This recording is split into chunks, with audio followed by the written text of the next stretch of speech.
नमस्कार दोस्तों, कैसे हैं आप सभी। मेरा YouTube पे चैनल है जिसका नाम है कहानी 2580। इस चैनल पे मैं कहानी कह कर के डालता हूँ और बहुत ही अच्छी अच्छी कहानियाँ कह कर डालता हूँ। मेरे चैनल को सब्सक्राइब करें, लाइक करें और कमेंट करें। कहानी को पूरी जरूर सुनें। पूरा कहानी निश्चित रूप से आप सुनें, उसे स्किप करके नहीं सुनें। अच्छा लगे तो कमेंट जरूर करें। आइए मैं आज आप लोगों को एक कहानी सुना रहा हूँ। यह कहानी पूरा घोस्ट है और यह आप बीती है। बहुत ही बढ़िया कहानी है। एक बार मैं अपने फुआ के घर जा रहा था और साइकिल से था। जाते जाते देर हो गई, पर शाम होने को आई।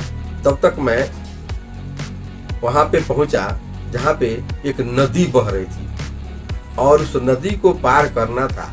नाविक जो था लोगों को लेकर उस पार चला गया था और उस पार से जब नाविक आए इस पार, तो मैं बहुत कहा कि भाई मुझे भी उस पार कर दीजिए, लेकिन वे दो नाविक थे।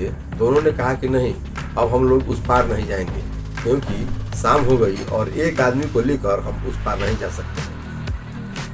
मुझे अब डर लगने लगा था कि न मैं उस पार जा पा रहा हूँ और न ही मैं यहाँ से घर जा पाऊंगा। तो मन ही मन मैं बहुत डर रहा था कि अब क्या होगा, अब मैं कहाँ जाऊँ। इस निर्जन स्थान पे नदी पार कर जाता तो मैं वहाँ पे अपने संबंधी के यहाँ चला जाता। क्या बताऊँ, उस दिन वे दोनों नाविक बोले कि आप यहीं पे ठहर जाओ, कल सुबह जब लोग आएंगे तो हम आपको उस पार कर देंगे। मेरा मन बहुत डर गया और मैं डर कर बोला कि ठीक है, मैं रह जाऊंगा। क्या बताएं, मुझे बहुत डर लग रहा था। वहीं नदी घाट के थोड़ी दूर बगल में ही एक चिता जल रहा था। उसे देखकर और डर लग रहा था। सुनसान निर्जन स्थान, नदी का बहना, गड़गड़ गड़गड़ गड़गड़ गड़गड़ की आवाज कानों में पड़ती थी और नाविकों ने थोड़ा सा आग जलाया। आग जलाकर रोटियां सेकी और खाने बैठ गए। मुझे भी खाने के लिए कहे। मैं बोला कि मैं नहीं खाऊंगा, मुझे डर लग रहा था, इसलिए मैं खाना नहीं चाहा। फिर नाविक जो थे वे दोनों खाने लगे। एक ने कहा कि ठहरो, एक काम करो, देखो उस झोली में मैं अमरूद रखा हूँ। सुबह एक अमरूद वाले को पार कराया तो उसने मुझे 2-4 अमरूद दे दिया। इसे वही अमरूद दे दो, खा लेगा। उस नाविक ने मुझे अमरूद दिया। मैं 2 अमरूद खाया और खाने के बाद 2 अमरूद को रख दिया। बोला कि भैया मैं अब नहीं खाऊंगा क्योंकि मेरा डर के मारे हालत खराब था।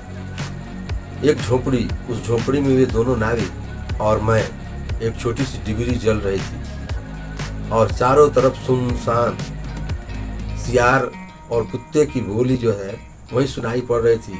सियार जोर जोर से चिल्लाते थे तो मैं डर जाता था कि भाई अब क्या होगा। नाविकों ने कहा कि डरने की कोई बात नहीं है, आप आराम से सो जाओ। मुझे नींद नहीं आ रही थी। मैं लाख कोशिश कर रहा था कि सोऊं, लेकिन नींद नहीं आ रही थी। धीरे धीरे रात बीतने लगी। वहीं लगभग 10-11 बज रहा होगा या 12। उस समय कुछ लोगों के गीत गाने की आवाज़ सुनाई पड़ने लगी। जिस तरह हमारे घर में महिलाएं जो है जब शादी विवाह होता है तो गीत गाती हैं, और वही वाला गाना वो 2-4 आदमी गा रहे थे। मैं गाना सुन करके और सहम गया। मुझे बहुत जोर से डर लगने लगा कि भाई इस सुनसान स्थान पर ये कौन 2-4 आदमी गीत गाने लगे। मैंने नाविक को धीरे से जगाया और बोला कि भैया देखो, कोई गाना गा रहा है। नाविक उठकर बैठ गए और सुनने लगे। सुनने के बाद नाविकों ने कहा कि ये दूसरा कोई नहीं है, ये पानी में रहने वाले डुब्बा है। वहीं से नाविक जो है जोर से चिल्लाकर पूछा, अरे कौन गाना गा रहा है भाई इस रात को।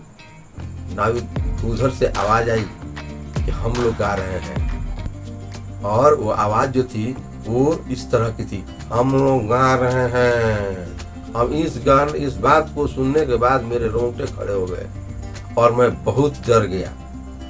नाविक बोला कि डरो नहीं, ठहरो। नाविक फिर उससे पूछता है कि अरे गीत क्यों गा रहे हो? वह बोला, उधर से आवाज आई कि इसकी शादी है इसलिए मैं गीत गा रहा हूँ, इसकी शादी है इसलिए हम लोग गीत गा रहे हैं। नाविक भी अचंभित था, बोला कि किसकी शादी है? बोला कि इसकी, मजा है यहाँ पे। नाविक भी जो है चुप हो गया, बोला कि ठीक है, कि कब शादी है रे? तो बोला कि शुक्रवार के रोज इसकी शादी है। नाविक जो है अब उससे बातें करने लगा और मैं सुन रहा था चुपचाप, और डर के मारे मेरा पसीना छूट रहा था कि भाई अब क्या होगा। तो बोला कि किससे शादी होगी इसकी? तो वह जो डूबा था, वह भूत जो था पानी का, वह बताया गांव में किसी का नाम रखा कि उसी के लड़की के साथ इसकी शादी होगी। नाविक जो था वह चुप हो गया और मुझे बोला कि तुम चुपचाप सो जाओ, कुछ बोलने की आवश्यकता नहीं है। और फिर क्या था, उन लोगों का गाना भी इसके बाद के साथ साथ उसका गाना भी खत्म हो गया और पानी में जोर की छपाक छपाक की आवाज आने लगी। मैं सहम गया नाविकों को पकड़ करके और उसी में उठकर बैठ गया। नाविक बोला कि भैया सो जाओ, आराम करो, घबराने की बात नहीं है, हम लोग है ना। सामने आग भी जल रहा है। दरवाजे पे उन्होंने आग जो जला रखा था उसको थोड़ा सा और तेज कर दिया और आग की गति तेज हो गई। उसमें अब आग की लपटें निकल रही थी, इधर पानी का गड़गड़ गड़गड़ गड़गड़ गड़गड़ नदी की आवाज सुनाई पड़ रही थी और सियार बोल रहे थे, दूर दूर से कुत्तों की आवाज सुनाई पड़ रही थी। मैं बहुत डरा हुआ था और कीड़े मकोड़ों की आवाज सुनाई पड़ रही थी, मेढक की आवाज सुनाई पड़ रही थी। मैं बहुत डरा हुआ सहमा हुआ था।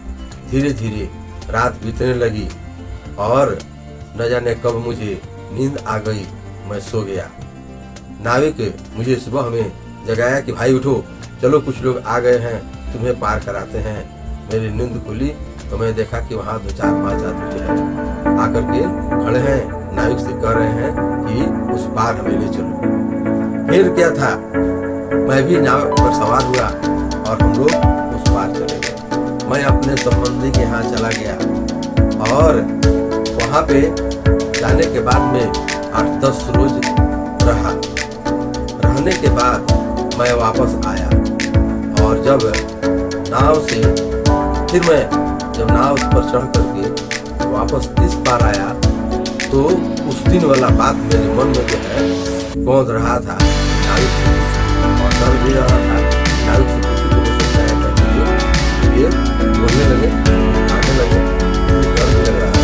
तो भी मैं डरते डरते नाविक से पूछा, भैया उस रात में जो मैंने से बात किया आप लोगों के पास रहता था और जो गाना गा रहे थे उसकी शादी की। नाविक जो था मेरे तरफ देखने लगा और देखने के बाद जोर से ठहाका लगा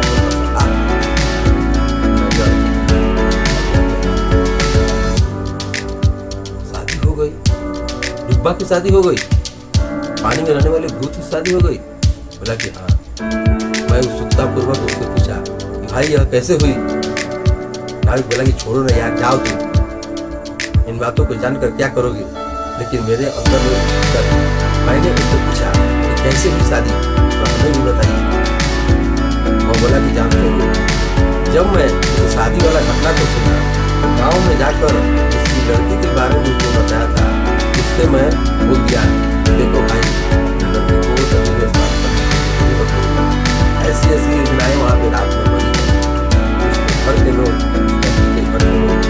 उसे नदी में जाने से रोक डाले, नहीं तुम्हें नहीं जाना है, रोक लगा दिया और वह नदी में स्नान करने नहीं आए।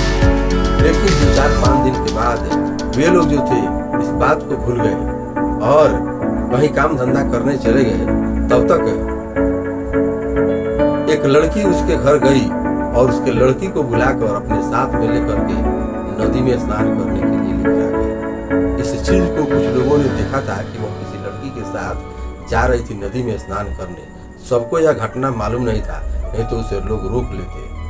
और वह नदी में लेकर के आई, वह नदी में स्नान करने के लिए गई लेकिन बाहर नहीं आ पाई। 2 दिन के बाद उसका लाश मिला। मैं बहुत डर गया इसकी बात को सुनकर के कि ऐसा भी घटना होता है। और उसकी शादी हो गई, उस लड़की की जान चली गई। 2 दिन के बाद लाश मिला, फिर लोग उसका दाह संस्कार कर दिए। मैं इस घटना को सुनकर बहुत डर गया और फिर वहां से साइकिल पर सवार हुआ और भागते हुए अपने घर की ओर आ गया। यह कहानी पूर्ण सत्य है और यह भूत बैताल वाली कहानी है, घोस्ट कहानी है। अगर आपके साथ ऐसी कोई घटना हुई हो तो आप मुझे लिखकर जरूर भेजें, मैं उस कहानी को निश्चित रूप से बोलूँगा। अगर यह कहानी आपको अच्छी लगी हो तो मेरी कहानी को आप शेयर कीजिए, लाइक कीजिए, सब्सक्राइब कीजिए और अपने दोस्तों तक जरूर पहुंचाइए। और मेरे चैनल कहानी 2580 को सपोर्ट कीजिए।